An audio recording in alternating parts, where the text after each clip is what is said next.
Welcome back for another episode of Fangirl Football. We're in week 15, and this is our sit-start episode. Congrats if you made it to your playoffs.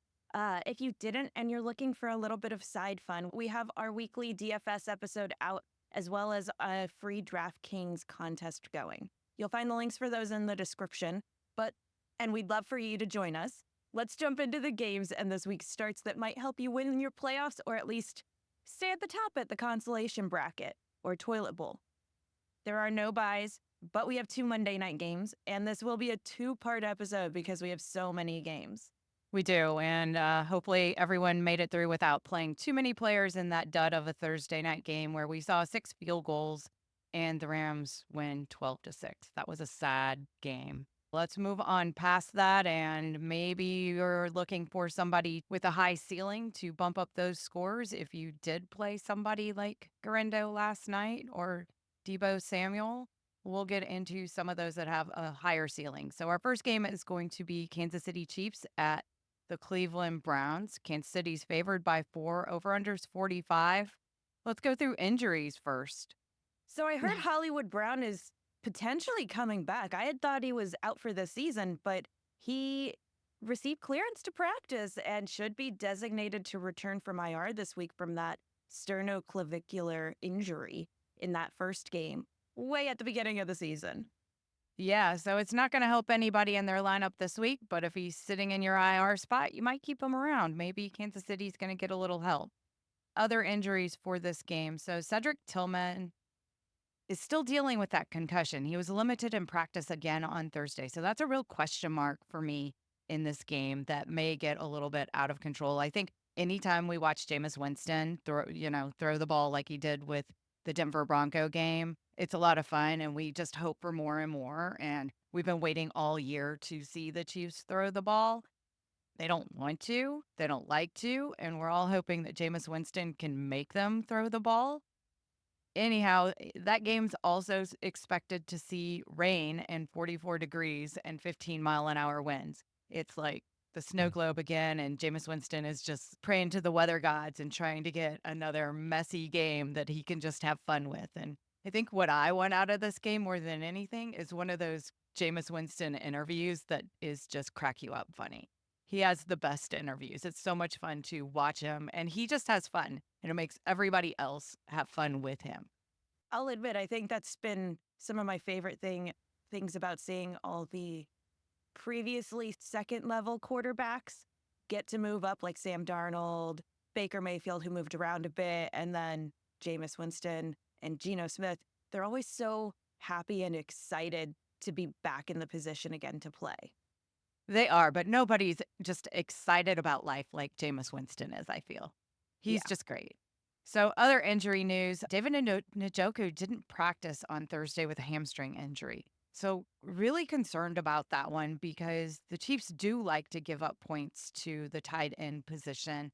And you've been depending on Njoku. He's been a tight end that you can definitely start every week. So that injury, and especially because it's a hamstring and given the conditions, have got to concern fantasy owners for sure. Kansas City is about to start their marathon play. They get to play 3 games in 11 days. That's going to be fun. So I guess they have like a how'd they do that? They have a play Sunday. on Sunday, and then they play on Saturday, and then they play on Christmas Day, which is a Wednesday. Oh, because I forgot that we have Saturday football in week 16. We have Saturday and Christmas Day. So, yeah. Okay. 3 days, 11 games. They keep ending up on the right side of the scoreboard, but I know we all keep wondering if they're going to end up on that other side of the scoreboard. So they're going to be trying to roll out all their pieces. They've got Isaiah Pacheco back, and he is definitely a good start, I feel like, in this one. He's not a great start because they may have to abandon that run game if Jameis Winston can throw the ball 50 times. This one, though, seems more like a grinded out style game to me, and I don't expect it to be crazy passing. But we'll wait and see if the conditions play more of a part like they did in that snow game or not. Must starts. If David Njoku starts, you've got to give him a chance and play him. And Jerry Judy, he's been too valuable, especially if Cedric Tillman is still out. You're starting Jerry Judy. Maybe start Cedric Tillman if he plays, because if he plays, I guess it was a concussion. So it's not like he's dealing with a hamstring injury. It is a concussion. You're going to go ahead and play him. But I'm still wondering, did Jerry Judy just kind of take over that role while Cedric Tillman was out, or can they support both of them? I'm starting DeAndre Hopkins as a flex as well. And Patrick Mahomes has even got a decent matchup, I feel like, in this game, as well as Jameis Winston. If you're looking for a quarterback to stream, he's throwing too many times not to give him a chance. And then we already mentioned Isaiah Pacheco. He probably found better than Mahomes, but he's a fine start if you need him. I'm hoping that people found a better option than Mahomes, but if you have someone who maybe doesn't have as good of a matchup, I struggle with Mahomes because he hasn't been throwing a ton. It feels like a lot of the Kansas City games are very much do as little as possible to win, which Yeah, they often definitely doesn't are. mean a lot of fantasy points. Yeah. We've got some other injury concerns, mainly like when you get down to the Chargers, you may be starting Herbert. So if you have to pivot off of that, then either of these quarterbacks could be one that you went on to because they may have to do more for sure in this game. The ones that I'm not really starting are Nick Chubb and Ford because the Kansas City defense is only allowing 58 rushing yards a game. They're already splitting. So I'm not liking the Cleveland running backs in this game. I feel like Cleveland's going to need to throw the ball and not just run it out on the Chiefs. Well, let's move on to the Cincinnati at Titans game, where Cincinnati is favored by 5 and the over-under is 46.5. Joe Burrow was limited Thursday, which has to be putting some fantasy managers in a little bit of concern. Limited doesn't mean did not practice, though, so think we'll see him on Sunday. I think we'll see Joe Burrow on Sunday.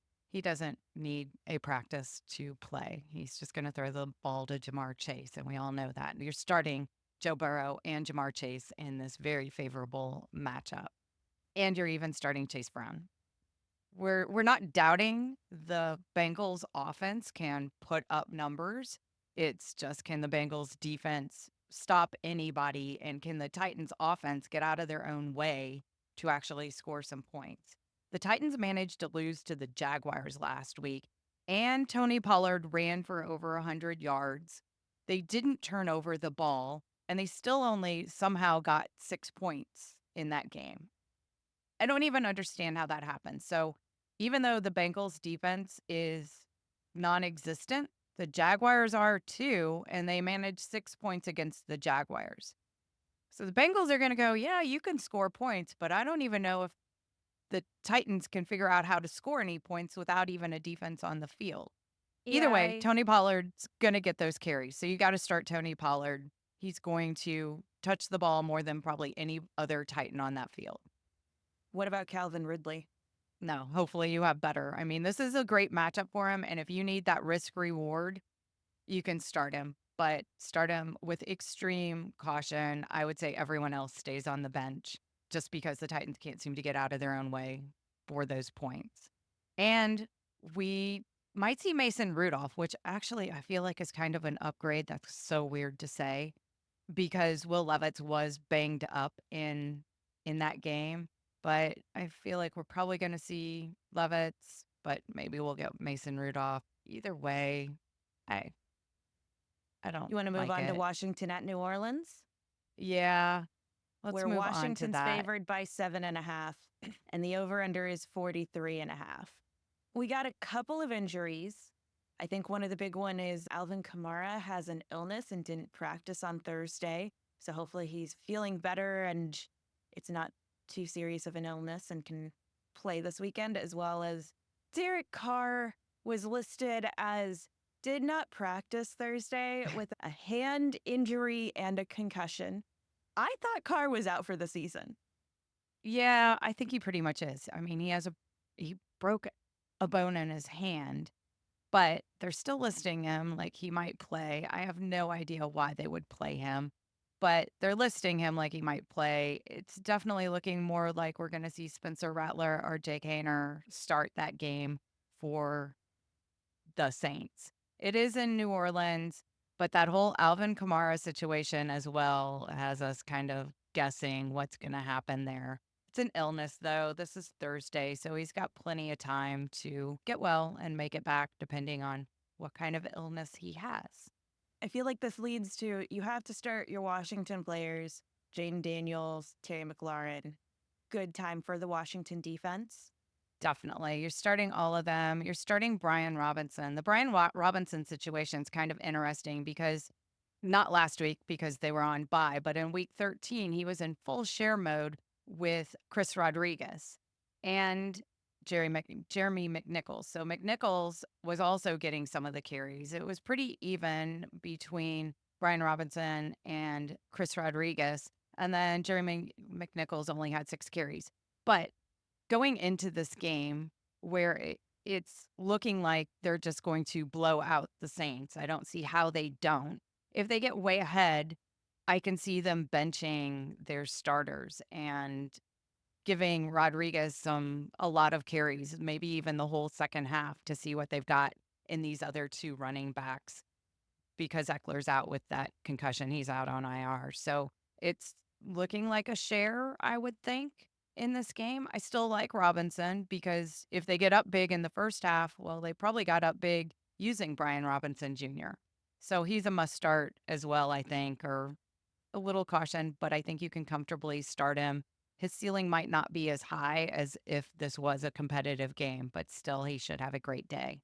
I'm just not playing anybody with for the Saints with this quarterback situation. If you have Kamara and he plays, then you probably have to start him. But the good news is this is a 1:00 game, and you will know early if Kamara is going to play or if you need to pivot to somebody else on your team. Well, let's Let's continue move on on. to Baltimore at the Giants, where Baltimore is favored. The over under is 43.5, and Baltimore is favored by when it opened, it was 14.5. I think I saw that it's up to 16.5 now. Yeah, this game's going crazy. Ravens off of a bye week, and they get to play Tommy DeVito. This is crazy. This game is just a bad game, and it's kind of interesting. All of our 1:00 games are pretty much they're definitely not the best games of the day. And for some reason, we have 5 games in the 4:00 slot this week and 2 Monday night games. It's like the NFL is making us wait later in the day for anything good. Any goodness is going to come later in the day. You can go do something else at 1:00 and then pick it all up at 4 and see what happened at 1:00 because the games like this are just going to be blowouts and bad. Again, we keep talking about this, but the worry is you only have to play half of a game before the backups come in and your players aren't going to get all the points that they could have in a competitive game. I can't imagine being on this Giants team and having any motivation at this point. Somebody's got to get fired soon, right? They need Coach, that, GM. yeah, that coach, the firing the coach bump that we talked about, that we'll talk a little bit more about lack of seeing with the Bears, I think, later. We saw them keep Daniel Jones and let Saquon Barkley go. And if you watched any of Hard Knocks in the summertime, that was just stunning to watch the decisions that back office was making. And it's just got to demotivate everybody, I feel, on this team with where they are now. Anyhow, the Ravens' goal is going to be get the win and don't get anyone injured in this game. Giants and Tyrone Tracy just have a bad matchup against the Ravens' run defense. Tracy hasn't been over 50 yards in the last 3 games, and this isn't where he's going to start being over 50 yards unless it's like 50-0 and they're just letting them run a little bit so they can get this game over with. But I don't see the Ravens wanting to do that. They're just going to want to shut this game down. Your must starts are obvious. Lamar Jackson, Derrick Henry, they got you here. You're definitely betting on them. Maybe starts Justice Hill. He should get a lot of work if this is a blowout game. We're going to be going to some other running backs and take a little bit of work probably off of Derrick Henry.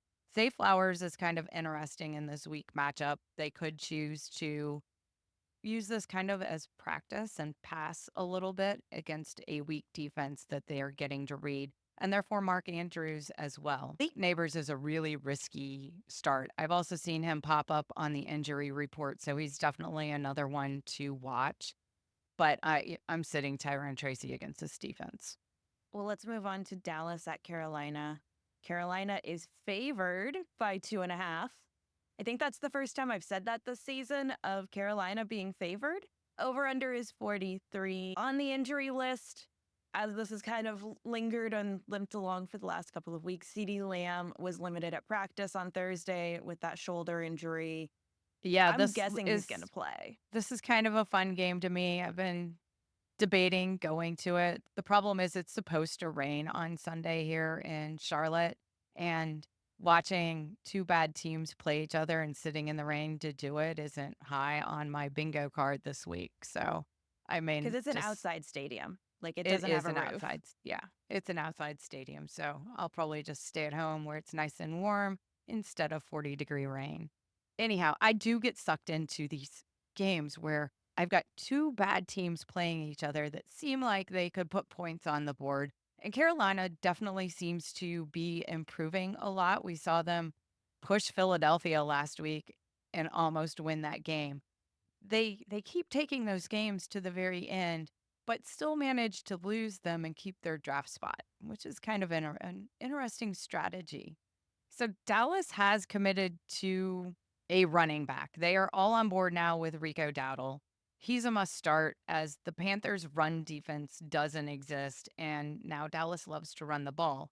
In that Eagles game last week with the Panthers, we would see the Eagles run Saquon Barkley, and he would get 5+ yards. But I don't know why the Eagles just kept abandoning the run and insisting they were going to pass the ball. It was really frustrating because they could have run all over the Panthers and they just chose not to.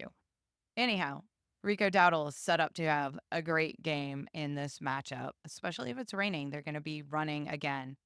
On the other side of the ball, we've got Chuba Hubbard without Jonathan Brooks in there to share now. And he's got a great matchup as well. So we could just see Rico Dowdle and Chuba Hubbard just run the ball for this entire game, which would be kind of interesting. I feel like y'all had to have talked about them for DFS.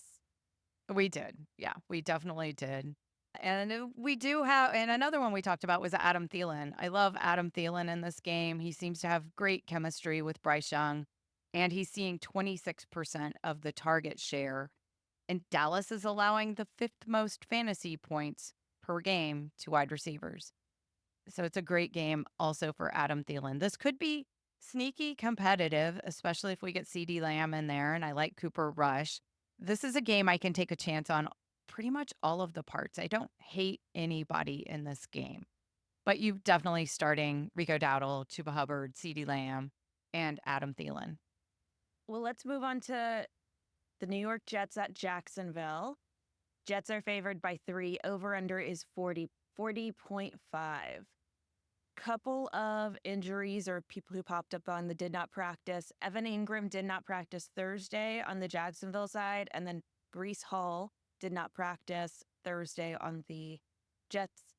I hope you've got other games to watch this week that you don't have to watch 2, 3, and 10 really bad teams play each other. So hopefully this is not your game of the week or you got another game on another network. If this is it, I'm so sorry. There's better football out there, even at the 1 o'clock time slot, because this is just a stinker of a game. Brees Hall does appear likely to miss again with a knee injury. He hasn't been ruled out. You've got to watch him because he's Brees Hall. And if he's in there against a Jaguars defense, then you've got to play him. But it just doesn't. It looks like this is, again, a weekend that he's going to be out. And then if he's out, it doesn't get any better because last week we saw that they wanted to split between Braylon Allen and Isaiah Davis.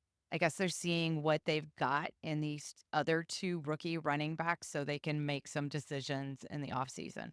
I don't know what decision they're going to have to make, whether maybe they trade somebody. These two are both rookies And it's not like Brees Hall is exactly old. So if Brees Hall is out, you could risk it and play Braylon Allen. We've seen him do really well. And this is a game where it is a great matchup, and either one of them could break for a long run, get a touchdown, and pay for themselves in your fantasy lineup. So I Neither don't think team's we got have any. Yeah, I go don't ahead. think we have any must starts. We What don't. about? Maybe Yeah, go for start it. Garrett Wilson. Aaron Rodgers passed for 300 yards last week. It was the first time in 3 years. Now, granted, he was out all of last season, but still, if we take out last season, that's a long time for a quarterback to go and not pass for 300 yards. He's got a great matchup, and maybe he's just trying to look like Aaron Rodgers because that's what Aaron Rodgers likes to do is just look better than he actually is. And the only person he really cares about is Aaron Rodgers. We've seen that. We've seen like other quarterbacks that step up and they're like, oh, yeah, that was my fault totally for not getting the ball. Even the whole disagreement with Jalen Hurts and AJ Brown. Hurts is going, yeah, I'm not doing well enough to get him the ball. But if you ask Aaron Rodgers why they're not getting the ball, it's because of the wide receiver running the wrong route. He never takes ownership. I went down a little bit of a rabbit hole there. Anyhow, I don't like Aaron Rodgers. I don't like this game. You've got better than Aaron Rodgers, but if you want to start Garrett Wilson, he does seem to be working well with Garrett Wilson. It is a very good matchup on that side of the ball. On the Jaguars side, it's just a disaster and don't even start Tank Bigsby because the Jets defense can shut down the run. Let's continue on to Miami at Houston then. Houston's favored by 3. Over under is 46.5. Jalen Waddle came up on the potential injury list with a limited practice Thursday due to a hamstring injury. Waddle had at the beginning of the season been higher on people's playlist until Tua got injured. So I'm guessing people were kind of hoping with Tua back and recent fantasy points, they could play him. What do you think? Yeah, I drafted Waddle high. I thought that Miami was actually going to have a great year, and they may have. I mean, they're almost at 50%. So maybe it would have been a different year. And we've seen the slump on the Houston side. Even though they're 8-5, CJ Stroud hasn't stepped up and played like he did last year. So it's been a disappointment. Both of these teams are disappointing teams this year, coming into a situation where Miami has to win to stay in that fight for a wild card spot. And Houston, they don't have to, there's no have to win here. They're in the division lead.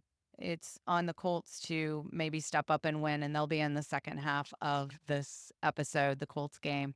But especially if the Colts don't win, luckily they're playing on the 4 o'clock time slot, so they'll know if Houston won or not. I think that's why the NFL is setting all this up because when you get to go, oh, I've got a chance, then maybe you play a little bit better. Anyhow, let's get back to this game. So this is like the best of our 1 o'clock games, I feel like. But will either team live up to what we expected? Top wide receivers and tight ends have done very well against Miami. And I feel like this could be the CJ Stroud game that we've been waiting for all year. And Nico Collins is going to take it there. So you've got to start Achan, Mixon, Nico Collins, all the big ones. We haven't seen Mixon do a lot in the last few weeks, but I think that's been more on the injuries at the line.